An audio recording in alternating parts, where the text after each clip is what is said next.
میرے بھائی اور بزرگوں، آج کل دنیا سائنس اور ٹیکنالوجی کے لحاظ سے ترقی پانے کی بنا پہ اگر میں ہی اپنی زندگی میں دیکھوں کہ کتنی تبدیلیاں آئی ہیں کہ ہم سوچ بھی نہیں سکتے۔ یعنی وسائل، سہولتیں اتنی بڑی ہیں کہ جس کی حد نہیں۔ والد محترم بتاتے ہیں کہ جب انڈیا سے آئے تو گاؤں سے 6 میل پیدل مسلم اسکول میں بغیر جوتوں کے ننگے پاؤں پڑھنے جاتے تھے 208 سے۔ ایسے ہی جو لوگوں کے پاس وسائل تھے اس وقت کی اگر کوئی پکچر دیکھیں آزادی کے دنوں کی تو وہ بھی یہ بتاتی ہے۔ اس کے بعد ہم نے اپنی آنکھوں سے دیکھا کہ لوگ آج کل گندم کا سیزن ہے، اس گندم سے دانہ نکالنے کے لیے گرمی کے اندر، دھوپ کے اندر بیلوں کے پیچھے، پھلا اسے کہتے تھے، وہ ڈال کے اس کے اوپر کھینچتے، پھر کبھی بارش ہو جاتی، کبھی دھوپ نکلتی، اس کو سکھاتے، پھر وہ کبھی جب اس کا بھوسا بنتا پھر اس کو ہوا میں اڑاتے، اور پھر کبھی دانے ہوتے، کئی مہینے لگ جاتے۔ آج کی نئی نسل کو جو بتائیں ان کی سمجھ میں نہیں آئے گا۔ پیدل سفر ہوتے تھے، گھوڑیوں پہ سفر ہوتے تھے، تانگا اس کا وجود ہی ختم ہو گیا تقریباً۔ اب اتنی سہولتیں ہیں کہ میں نے ابھی میسج دینا ہے، میرا بیٹا سعودیہ میں ہے، منٹ پہ بات ہوتی ہے، بچوں سے بھی، ان سے بھی، امریکہ، برطانیہ، کوئی آپ نے ڈاکیومنٹ بھیجنا ہے، پھر ذرائع، اے سی، پنکھے، ابھی یہ موبائل، کتنا کچھ ہے۔ اس کے باوجود انسان کو ذہنی سکون نہیں۔ اب ذہنی سکون کیوں نہیں؟ دیکھیں، انسان مجموعہ ہے 2 چیزوں کا، جسم اور روح کا۔ ان میں سے ایک چیز نہ ہو تو انسان ہی نہیں رہتا۔ جب روح نکل جاتی ہے اسے لاش کہتے ہیں، ڈیڈ باڈی کہتے ہیں۔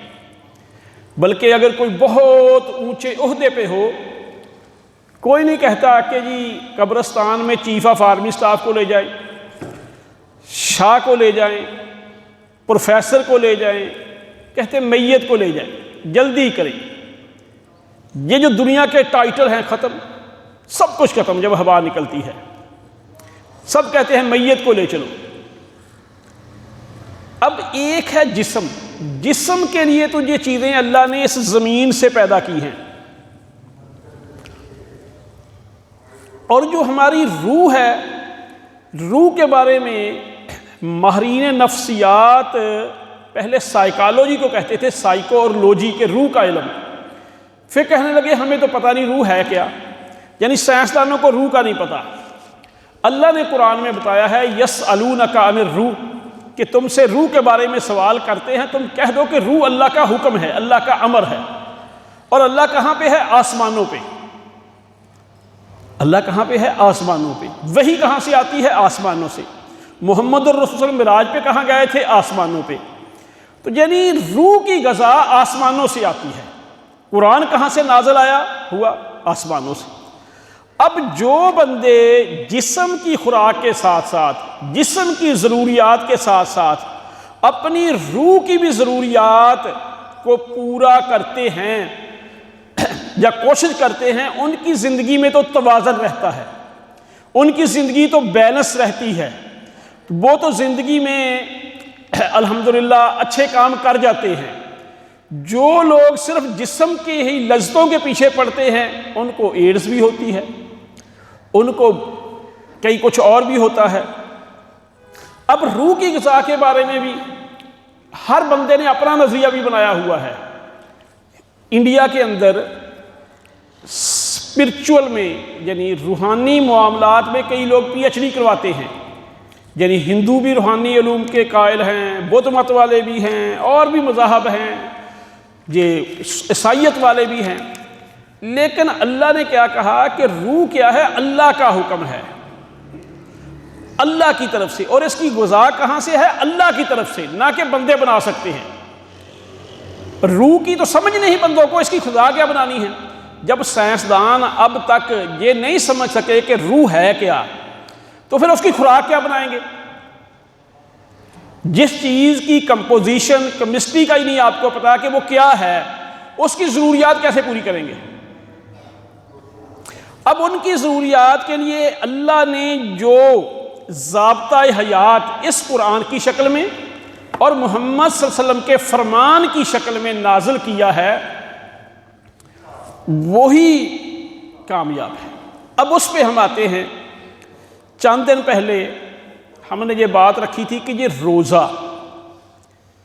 روزے کے اتنے طبی فوائد ہیں، اتنے ذہنی سکون کے فوائد ہیں کہ آپ آج کل جو ہے نا پچھلے عشروں سے 10 سالوں سے اگر آپ نیٹ میں جائیں، ایک روزہ ہے اسے کہتے ہیں انٹرمیٹنٹ فاسٹنگ، یہ جو ہم رکھتے ہیں صبح رکھا شام کو کھایا۔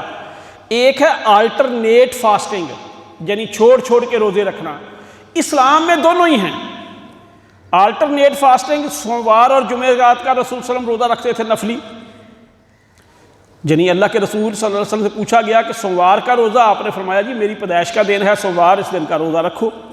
اور دوسری ایک روایت میں ہے کہ سوموار اور جمعرات کو اللہ کے ہاں اعمال پیش ہوتے ہیں، اور ایک اور روایت میں ہے کہ سوموار اور جمعرات کے اندر انسانوں کی بخشش ہوتی ہے، سارے مومنوں کو بخش دیا جاتا ہے سوائے ان دو کے جو آپس میں ناراض ہوں۔ تو اس سے کیا ثابت ہوتا ہے کہ یہ جو ایسے ہی اللہ کے رسول سوموار اور جمعرات کا روزہ اکثر، اور پھر ہر اسلامی مہینے کی 13، 14، 15 ان دنوں کے بھی روزے رکھتے تھے۔ یہ ہے آلٹرنیٹ فاسٹنگ، جس کو وہ یہ طبی دنیا والے کہتے ہیں۔ انٹرمیٹنٹ یہ ہمارا ہے کہ 14 گھنٹوں کے لیے، 16 کے لیے، 12 کے لیے صبح و شام کھانا۔ اب یہ سب مانتے ہیں کہ کینسر سے بچاؤ کے لیے یہ ضروری ہے، ہارٹ اٹیک سے بچاؤ کے لیے ضروری ہے، گردوں کے لیے، جسم کے اندر یعنی قوت مدافعت، امیونٹی جو ہے نا یہ بڑھاتے ہیں روزے۔ اس کے لیے وہ نا باقاعدہ اب یہ باقاعدہ تحقیقات ہو رہی ہے، اس پہ بہت ریسرچ پیپر ہیں، اخباری خبریں نہیں، یعنی اخباری خبریں اور کتابوں کی اتنی حیثیت نہیں، ریسرچ آرٹیکلز کی جو جرنلز میں چھپ چکے ہیں ان میں یہ باتیں ہیں۔ ایسے ہی ہم نے یہ روزوں کے حوالے سے بات کی۔ اب لیکن میں نے اور آپ نے کیوں رکھنا ہے؟ یہ میں نے صرف آپ کی حوصلہ افزائی کے لیے کہ جو آپ کو ڈراتے ہیں کہ جی کمزور ہو جاؤ گے، صحت کا مسئلہ بنے گا، بچہ ہے جی ابھی تو یہ ہے، ان کے لیے کہ اس سے صحت بہتر ہوتی ہے۔ ورنہ رکھنا کیوں ہے؟ کہ جس نے ہمیں پیدا کیا ہے اسی کا حق ہے ہمارے جسم پہ۔ قل ان صلاتی و نسکی و محیای و مماتی للہ رب العالمین، کہ ہماری نماز، ہماری قربانی، ہماری زندگی، ہماری موت اس رب العالمین کے لیے ہے، اس لیے ہم نے روزہ رکھنا ہے۔ اب ہم نے ایک روزے کی بات کی ہے۔ اب بات یہ ہے کہ ابھی جو میں نے آیا پڑھی ہے کہ جب بندہ وَإِذَا سَأَلَكَ عِبَادِي أَنِّي فَإِنِّي قَرِيبٌ، کہ میرے بندے تجھ سے سوال کرتے ہیں کہ میں قریب ہوں۔ ابھی ہمارا ایک چھوٹا سا مسئلہ بنا ہوا ہے، جو گاؤں میں ایک ہم مسجد اور ایک رفائی کام چل رہا ہے، تو وہاں پہ کوئی قبضہ مافیا ہے وہ پریشان کر رہا ہے۔ تو پچھلے دنوں کچھ دوستوں کو، شاگردوں کو، جو آفیسر ہیں ان کو فون کرنے لگے، کسی نے میسج آیا کہ جی ٹھہر کے میں بات کرتا ہوں، میں میٹنگ میں ہوں، کسی نے کہا کہ میں اتنے ٹائم کے بعد بات کرتا ہوں، کسی نے کہا کہ اس وقت میں فلاں جگہ بڑی اہم میٹنگ میں ہوں۔ اچھا، اب اللہ تعالیٰ کہتے ہیں اذا سألک عبادی انی فانی قریب اجیب الدعوۃ داعی اذا دعان، جب بھی پکارے۔ اللہ کبھی میٹنگ میں نہیں ہوتا، کبھی کہیں بزی نہیں ہوتا، اسے یہ نہیں مسئلہ کہ ایک بندے کی کال ہے کہ لائن بزی ہے جی وہ اللہ کو پکار رہا ہے، دوسرا نہیں پکار سکتا۔ وہاں پہ ان گنت لائنیں ہیں، سارے انسان پکارتے رہیں، سارے فرشتے پکارتے رہیں، سارے جن پکارتے رہیں، بلکہ کائنات کا ذرہ ذرہ اللہ کی تسبیح، اللہ کی تعریف وہ ہر وقت کر رہا ہے۔ اگر نافرمانی کرتے ہیں تو جن اور انسان ہیں، فرشتے کبھی نافرمانی نہیں کرتے، بادل کبھی اللہ کی نافرمانی کرتے ہیں، سورج ہماری کتنی نسلوں سے لوگ دیکھ رہے ہیں جو اللہ نے ڈیوٹی لگائی ہے یہ نافرمانی کرتا ہے، دن اور رات اللہ کی نافرمانی کرتے ہیں، یعنی کوئی چیز اللہ کی نافرمانی کرتی ہے، اگر کرتے ہیں تو انسان اور جنی ہیں۔ تو اللہ کو جب بھی آپ پکاریں وَإِذَا سَأَلَكَ عِبَادِي أَنِّي فَإِنِّي قَرِيبٌ أُجِيبُ دَعْوَتَ الدَّاعِ إِذَا دَعَانِ، اور پھر پکارتے ہیں، آپ اپنی معافی مانگتے ہیں، معافی سے اللہ بلند کر دیتا ہے۔ یعنی آدم علیہ السلام سے بھول ہوئی، انہوں نے کہا کہ ربنا ظلمنا انفسنا وان لم تغفر لنا وترحمنا لنکونن من الخاسرین، کہ اے اللہ میں نے ظلم کیا، ہم نے اپنی جانوں پہ ظلم کیا، زیادتی کی، اگر تو نے معاف نہ کیا، ہم پہ رحم نہ کیا تو پھر تو ہم گھاٹا پانے والوں میں سے ہو جائیں گے۔ اس میں ایک تو بات ثابت ہوتی ہے کہ دعاؤں کے کئی اور آلٹرنیٹ بھی رد عمل ہوتے ہیں۔ پہلی بات ہے کہ کہیں پہ دنیا میں جو پہلی عبادت پہلے انسان نے کی وہ کیا تھی؟ دعا۔ کسے پکارا؟ اللہ کو۔ پہلی اس سے ثابت ہوتا ہے کہ دعا بڑی اہم ہے۔ دوسرا اس میں انہوں نے کہا کہ مجھے پیغمبر بنا دے، یہ دعا مانگی، اللہ نے صرف معاف ہی نہیں کیا، ان کو پیغمبر بھی بنا دیا۔ یعنی یہ ہم نے کئی دفعہ پہلے کہ دعا جب ہم مانگتے ہیں نا، بندہ کہتا ہے میری قبول نہیں ہوئی، اللہ نے پتہ نہیں اس سے کتنے بہتر اور چیزیں دینی ہوتی ہیں ان کے بدلے میں۔ یعنی ایک تو ہے نا کہ جو میں مانگ رہا ہوں میری سوچ تو محدود ہے، اللہ نے پتہ نہیں کتنا نوازنا ہے ان دعاؤں کے بدلے میں۔ اب بتاؤ کہ آدم علیہ السلام نے دعا کی کہ مجھے معاف کر دے، مجھے بخش دے، اللہ نے صرف معاف ہی نہیں کیا، ان کو پیغمبر بھی بنا دیا۔ اچھا، اب ابراہیم علیہ السلام نے بیت اللہ بنایا، اب ہم کوئی اور کام کرتے، انہوں نے بیت اللہ بنا کے کیا مانگا؟ ربنا وابعث فیہم رسول منہم یتلو علیہم آیاتک، اللہ ان میں ایک رسول بھیج دے۔ یہ نہیں مانگا کہ یا اللہ کہ میری اولاد کی فلاں فلاں، دیکھو کس کے مسئلے نہیں تھے؟ کیا اس وقت ابراہیم علیہ السلام کو زندگی کے اپنے نمرود سے ٹکر نہیں تھی؟ نمرود کے لیے بد دعا کر دیتے، اور پرابلم انہیں کوئی نہیں تھی، زندگی کیسی تھی، کتنی سخت تھی، لیکن انہوں نے یہ دعا کی، اللہ نے کتنے عرصے بعد سنی؟ ہزاروں سالوں بعد۔ اب میں کہتا ہوں میری دعا بھی قبول ہو جائے، ہوئی نہیں جی، میں تو جی دیکھو جی روزانہ مسجد میں ٹکرے مارتا ہوں، نمازیں پڑھتا ہوں، اللہ میری تو سنتا نہیں۔ او بھائی تو اللہ تیری سنتا ہے، اللہ کو پتا ہے کہ ابھی اس کا ٹائم نہیں۔ اب بتاؤ کہ ابراہیم علیہ السلام کی دعا اگر وہ یہ مانگ لیتے کہ میرے بیٹوں کو بادشاہ بنا دے، مجھے فلاں دے دے، اب اللہ نے جو انہیں عطا کیا، اب ابراہیم علیہ السلام کو علم ہے کہ دعائیں مانگنے سے یا دینی کام سے کتنا نوازا، کہ میں اور آپ ہر نماز میں کہتے ہیں کما صلیت علی ابراہیم وعلی آل ابراہیم کما بارکت علی ابراہیم وعلی آل ابراہیم۔ ایک درود میں ہم 4 مرتبہ ابراہیم علیہ السلام کا نام لیتے ہیں، ان کی دعاؤں، ان کی دینی قربانیوں کی بنا پہ اللہ نے ان کو اتنا بلند کیا، اور قیامت تک انشاءاللہ جاری رہے گا، کیونکہ شریعت تو نہیں بدلنی، نماز کا طریقہ کوئی اور آ جائے گا، درود ابراہیمی کو مولوی نیا بنا دے گا۔ یعنی بات یہ ہے کہ جو آپ چاہتے ہیں نا کہ عبدالغفار کہتا ہے کہ میری عزت ہو، میں بڑا بنوں، میری رسپیکٹ ہو، میرا دنیا میں نام ہو، یہ مونچھوں کو تاؤ دینے سے نہیں ہوتا، یہ تھڑوں پہ بیٹھ کے جھوٹی پنچایتیں کرنے، جھوٹے دعوے کرنے سے نہیں ہوتا، یہ چند دنوں کے بعد کو پوچھتا ہی نہیں، مٹے جہاں نامیوں کے نشاں کیسے کیسے، نہ وقت سکندر رہا نہ تخت دارا۔ تو میرے بھائی کون تھا دارا؟ آپ میں سے کوئی جانتا ہے؟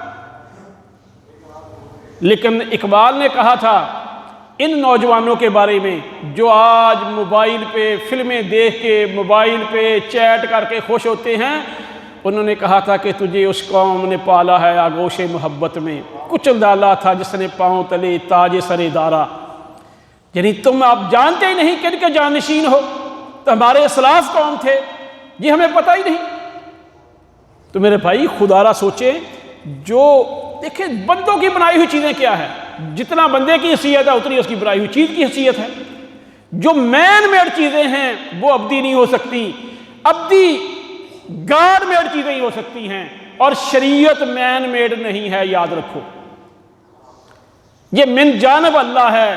بلکہ جو بندے شریعت بنانے کی کوشش کریں گے، ہم ہر خطبے میں کہتے ہیں کل بدعۃ ضلالہ وکل ضلالۃ فی النار، کہ ہر بدعت گمراہی ہے، ہر گمراہی جہنم میں لے جائے گی۔ اور بدعت کیا ہے کہ ثواب کی نیت سے اپنی طرف سے دین کے اندر کوئی چیز ایڈ کرنا۔ علی نے کو کہو پیچھے والے پنکھے چلا دو، سائڈوں والے پیچھے والے آپ چلا دو۔ تو بات چل رہی تھی کہ یہ اپنی طرف سے ایڈ کرنا یہ ہے، لیکن ہمارا حال ہے کہ میں اور آپ اللہ سے کم ڈرتے ہیں، بیماریوں سے زیادہ ڈرتے ہیں۔ اللہ کے احکام پہ اللہ کی ڈر کی بنا پہ کم عمل کرتے ہیں، بیماری کے SOP سے بیماری کے ڈر سے زیادہ عمل کر لیتے ہیں۔ ہم یہ نہیں کہتے کہ نہ کرو، سنت ہے، لیکن اللہ کا ڈر پہلے، اللہ کا ڈر پہلے ہے، باقی چیزیں بعد میں ہیں۔ تو بات چل رہی تھی کہ اللہ تعالیٰ کہتے ہیں وَإِذَا سَأَلَكَ عِبَادِي أَنِّي فَإِنِّي قَرِيبٌ أُجِيبُ دَعْوَةَ الدَّاعِ إِذَا دَعَانِ۔ یہ رمضان میں میں نے اس لیے اس خطبے کو سلیکٹ کیا ہے کہ روزوں کے تذکرے کے بعد اس دعا کا بھی ذکر ہے، اور رمضان اور دعا کا خصوصی تعلق ہے، کیونکہ نمازوں کے بعد دعائیں قبول ہوتی ہیں، افطار اور سحر کے وقت دعائیں قبول ہوتی ہیں۔ سحر کے وقت تو اللہ تعالیٰ آسمان دنیا پہ آ کے ڈھڈورا پیٹتے ہیں، آوازیں لگواتے ہیں کہ ہے کوئی ضرورت مند، ہے کوئی غرض مند، ہے کوئی مقروض، ہے کوئی بیمار جو میرے سامنے دعا کرے میں اس کی دعا قبول کر لوں۔ اور میرے بھائی یہ صرف آپ کی ایمان بڑھانے کے لیے 91 میں ایک چوٹ لگی موروں پہ، ڈاکٹر کہتا ہے کہ کون سی گولی آپ کو ٹیڑھا سیدھا کر دے گی، یہ نا آپ آپریشن کرنا ہی پڑے گا۔ تو میں نے اللہ کے فضل سے دعائیں کی ہیں، الحمدللہ آج آپ کے سامنے کھڑے ہیں۔ محسوس ہی نہیں کہ وہ تکلیف بھی تھی۔ ہاں یہ نہیں کہ اللہ تعالیٰ سے دیکھتے ہیں کہ یہ بندہ صابر بھی ہے، یہ شاکر بھی ہے، یہ کوئی میرے بارے میں کوئی دعائیں کر کے کوئی جلدی گھبراتا تو نہیں۔ ہاں سال 1.5 سال لگا، چارپائی پہ رہے، اللہ سے دعائیں کی، لیکن ڈاکٹروں کے طریقے کے بغیر ہی اللہ نے ٹھیک کیا۔ یہ تقریباً 2 سال ہو چلا ہے، عمرہ کرنے گئے تو میں نے انسولین چھوڑ دی، 2 سال سے نہیں لگا رہا الحمدللہ۔ ہاں گولی کھاتا ہوں، لیکن پہلے 60 یونٹ میں انسولین لیتا تھا، 20-22 سال سے شوگر ہے، الحمدللہ بہترین ہے۔ یعنی اللہ سے کہتے ہیں شوگر کا علاج، یہ میں آپ کو نہیں کہتا، احتیاطی تدابیر پوری ہیں الحمدللہ۔ کھانے پینے کی احتیاط بہت زیادہ ہے، عام بندے نہیں کر سکتے، تو وہ احتیاط لازم ہے۔ لیکن وہ جو ہر وقت کی تکلیف ہوتی تھی نا کہ ادھر بھی جانا سوئی ساتھ، ادھر بھی سفر پہ جانا سوئی ساتھ، ادھر بھی جانا سوئی ساتھ، وہ پھر اس کو برف میں رکھنا، نئی مصیبت، تو اللہ نے اس دعا کی جان چھڑا دی۔ تو امام بخاری کا میں نے واقعہ کئی دفعہ آپ کو سنایا ہے کہ وہ ان کی بینائی جاتی رہی پیدا ہونے کے بعد، ان کی ماں نے ان کے لیے تہجد ٹائم دعائیں کی، اللہ نے بینائی واپس کر دی۔ تو یہ دعائیں بہت اہمیت کی حامل ہیں۔ اللہ ہر ایک کی سنتا ہے، اللہ گناہگار کی بھی سنتا ہے، اللہ نیک کی بھی سنتا ہے۔ اللہ کہتا ہے آ کے میرے در میں کوئی جھکے تو صحیح، مجھ سے مانگے تو صحیح، میں اسے معاف کر دیتا ہوں۔ لیکن افسوس اسی بات کا ہے کہ ہمیں یہ ٹائم ہی نہیں ملتا۔ تو ایک تو ہم نے بات رکھی تھی کہ جو آج کل کی گوگل پہ جائیں، انٹرمیٹنٹ فاسٹنگ یا آلٹرنیٹ فاسٹنگ، ان کے بینیفٹس لکھ لیں، اتنے فائدے سامنے آ جائیں گے جس کی کوئی حد نہیں۔ لیکن ہم نے فائدہ کیا ہے کہ اللہ راضی، کہتے ہیں نا رب راضی تے جگ راضی، تو پھر سارے راضی ہیں، پھر ٹینشن ہی کوئی نہیں انشاءاللہ۔ تو ہم نے اللہ کی رضا کے لیے اور محمد صلی اللہ علیہ وسلم کے طریقے پہ کے مطابق پہ عمل کرتے ہوئے یہ کام کرنا ہے انشاءاللہ۔ ایک بات، اس کے علاوہ کسی اور چیز کو دیکھ لیں۔ میں نے پہلے بھی ایک دن بات کی کہ اس وقت جو جمعے میں آپ آئے ہیں، کوئی بندہ ایسا ہے جو ہر بندے نے تقریباً غسل کیا ہوگا، ہر بندے نے اگر وہ نیک ہے اس نے خوشبو لگائی ہوگی، ہر بندے نے مسواک کی ہوگی، ہر بندے نے پھر وضو کرتے وقت ہاتھ دھوئے ہیں، پھر منہ کلیاں کی ہیں، ناک میں پانی ڈالا ہے، چہرہ دھویا ہے، کونیوں تک بازو دھوئے ہیں، سر کا مسح کیا ہے، پاؤں دھوئے ہیں، پھر وہ مسجد میں آیا ہے۔ کوئی بندہ وضو کے بغیر جہاں بیٹھا ہے، چیف آف آرمی سٹاف کی میٹنگ ہو، صرف کور کمانڈر ہوں، چلو چھوٹے سپاہیوں کو چھوڑیں، کیا کور کمانڈر اتنے ایس او پیز کے ساتھ آتے ہیں؟ یہ اسلام جو ہے نا الحمدللہ پہلے سے ہی اتنا اعلیٰ اور عرفہ دین ہے جس کی کوئی حد نہیں۔ پھر نماز کو دیکھ لیں کہ جب مساجد میں ہم اکٹھے ہوتے ہیں، ایک دوسرے بھائی کے خیالات، السلام علیکم ورحمۃ اللہ دائیں طرف کہتے ہیں، دوسری طرف کہتے ہیں السلام علیکم ورحمۃ اللہ، کہ تم پہ بھی سلامتی ہو، تم پہ بھی سلامتی ہو۔ تو میرے بھائی یہ اسلام ہے۔ تو اللہ مجھے اور آپ کو عمل کی توفیق دے۔ اب دعا کے حوالے سے ہی بات چل رہی تھی کہ ایک بات یہ ہے کہ رسول اللہ صلی اللہ علیہ وسلم کی جو سنت ہے نا دعاؤں کے بارے میں، ایک تو بندہ جلد بازی نہ کرے، آپ نے فرمایا بندے کی دعا قبول ہوتی ہے، اور یہ بھی آپ نے بتا دیا کہ اس کے 3 طریقے ہیں قبولیت کے، ہر دعا قبول ہوتی ہے۔ ایک ہے کہ اللہ اس کو جو چیز مانگ رہا ہے فوری اسی طرح دے دے۔ دوسرا طریقہ ہے کہ اس پہ کوئی مصیبت آنے والی تھی، اللہ اس کو ٹال دے۔ تیسرا طریقہ یہ ہے کہ اللہ اس کے نامہ اعمال میں جمع کر دے، قیامت والے دن وہ اس کے ذخیرہ اجر میں جمع ہو جائے۔ اور بلکہ حدیث میں آتا ہے کہ قیامت والے دن بندہ کہے گا یا اللہ یہ نیکیاں تو میں نے کی نہیں، اللہ کہے گا تیری یہ وہ دعائیں ہیں جو تو نے دنیا میں کی تھی، اس وقت ان کا صلہ نہیں ملا تھا۔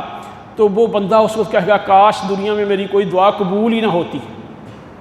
یعنی دعا کبھی رائے گاہ نہیں جاتی، اور تقدیر کو کوئی چیز نہیں بدلتی سوائے دعا کے۔ اور مومن جو ہے نا وہ اللہ کو ہر وقت یاد رکھتا ہے۔ محمد الرسول صلی اللہ علیہ وسلم جنگ بدر رمضان میں ہوئی، روزے بھی تھے، جنگ بھی، جہاد بھی تھا، تو اللہ کی یاد بھی ساتھ ساتھ شامل تھی کہ سجدے میں گر گئے۔ اس طریقے سے گڑ گڑا کے دعائیں مانگی۔ ہمیں تو مانگنا ہی نہیں آتا۔ یہ جو فقیر ہوتے ہیں نا، کئی دفعہ بندہ جان چھڑانے کے لیے ان کو کچھ دے دیتا ہے، وہ کہتے ہیں یارو کھیڑے ہی پہ گیا، جان ہی نہیں چھڈی میری، میں مجبور ہو گیا اس کو دینے کے لیے۔ کبھی ہم نے اللہ کے کھیڑے پہ کے اللہ سے اس طرح مانگا؟ تو میرے بھائی میں تمام بھائیوں سے، دیکھیں اگر کوئی بھائی بوڑھا ہے، نہیں ماں صبح اٹھے اللہ کے سامنے سجدہ ریز ہو جائے کہ یا اللہ مجھے معاف کر دے، اللہ میری اولاد کو سلیکٹ کر لے، اللہ میری اولاد کو نیک بنا دے، اللہ میری اولاد کو آنکھوں کی ٹھنڈک بنا دے، اللہ عالم اسلام کو ترقی دے دے، اللہ ہم سب کے حال پہ رحم فرما۔ یعنی جو مرضی مانگے، اور پھر جب آپ دوسروں کے لیے دعائیں مانگیں گے آپ کا بھلا پہلے ہوگا، آپ کا بھلا پہلے ہوگا۔ اور بڑے بندے جو ہوتے ہیں نا ان کی سوچ ہمیشہ بڑی ہی ہوتی ہے۔ ہم تو چھوٹے ہیں، کوتاہ نظر ہیں، تو ہم تو چھوٹی چھوٹی چیزوں پہ، لیکن جن کو ہم چھوٹا بھی کہتے ہیں، مانگنا کیسے ہے؟ اللہ سے۔ اور اللہ واحد ہستی ہے کہ بچہ رات کو کہے نا ماں ماں ماں ماں، وہ بھی ڈانٹ دیتی ہے کہ تو نے کیا تنگ کر رکھا ہے۔ آپ ساری رات کہیں کہ یا اللہ یا اللہ یا اللہ، اللہ کہتا ہے ہاں میرے بندے، ہاں میرے بندے، ہاں میرے بندے۔ حدیث کے اندر ہے کہ بندہ ایک بلشت آتا ہے، اللہ کہتے ہیں میں ایک ہاتھ آتا ہوں۔ اللہ کہتے ہیں کہ بندہ چل کے آتا ہے، میں بھاگ کے آتا ہوں۔ اور آخری بات کہ اللہ کے رسول صلی اللہ علیہ وسلم نے حضرت عائشہ کو کہا تھا کہ لیلۃ القدر کی رات اگر مل جائے تو اللہ سے مانگنا کیا ہے؟ بیٹے کا نہیں کہا، حکومت کا نہیں کہا، کیا کہا؟ معافی مانگنی ہے، معافی۔ اللہم انک عفو تحب العفو فاعف عنی۔ یہ کیوں کہا تھا؟ میں نے ابھی شروع میں یہ بات رکھی کہ آدم علیہ السلام نے معافی مانگی تھی، ربنا ظلمنا انفسنا، کہ اے اللہ ہم نے اپنے نفسوں پہ ظلم کیا، لیکن اللہ نے پیغمبر بنا دیا۔ یعنی معافی ایسی چیز ہے۔ یہ ایسے ہی اللہ کے رسول صلی اللہ علیہ وسلم کی بیٹی حضرت فاطمہ آئی کہ اللہ کے رسول مال بڑا آ رہا ہے، بڑے غلام آ رہے ہیں، چکی پیستی ہوں ہاتھوں پہ نشان پڑ گئے ہیں، مشکیزیں پانی کے لاتی ہوں کندھوں پہ نشان پڑ گئے ہیں۔ اگر 4 غلام اللہ کے رسول بیٹی کو دے دیتے تو ہمارے دنیا والے تو کہتے جی وہ بچی جا کہتی واہ واہ میرے ابو نے کیا کیا. آپ نے کہا کہ بیٹا سونے سے پہلے کیا وہ پہلے نمازیں کم پڑھتی تھی, پہلے ذکر اذکار کم کرتی تھی, کیا اللہ کو یاد کم کرتی تھی؟ کہنے لگے بیٹا سونے سے پہلے 33 مرتبہ اللہ سبحان اللہ, اتنی مرتبہ الحمدللہ, اور 34 مرتبہ اللہ اکبر پڑھ کے ہاتھوں پہ پھونک مارنا, جسم پہ ہاتھ پھیر کے سو جانا, اللہ تھکاوٹ دور کر دے گا. اس سے کیا ہوگا کہ میں اور آپ بھی کریں گے, ہمیں روحانی سکون آئے گا. اب بتاؤ کہ حضرت فاطمہ دنیا سے چلی گئیں, یہ وظیفہ پڑھنے کا آخرت میں زیادہ فائدہ ہے یا غلاموں کا زیادہ فائدہ تھا؟ اور میرے بھائی یہ دنیا تو ایسے ہے جیسے آپ گلاس سے انگلی ڈبو کے نکالیں, جو گلاس کو انگلی کو پانی لگا وہ نہ ہونے کے برابر ہے, گلاس والا ہی سارا ہے. تو آپ نے فرمایا جیسے سمندر سے انگلی ڈبو کے نکال لیں, جو سمندر میں پانی ہے وہ اصل ہے, یعنی وہ ہمیشہ ہمیشہ کی زندگی ہے. تو وہ اس کے لیے میرے بھائی ہمیں دنیا کے ساتھ ساتھ کوشش کرنی چاہیے. اللہ مجھے اور آپ کو عمل کرنے کی توفیق عطا فرمائے. وما علینا الا البلاغ المبین. یہ بھائی تھوڑا سا آگے ہو جائے.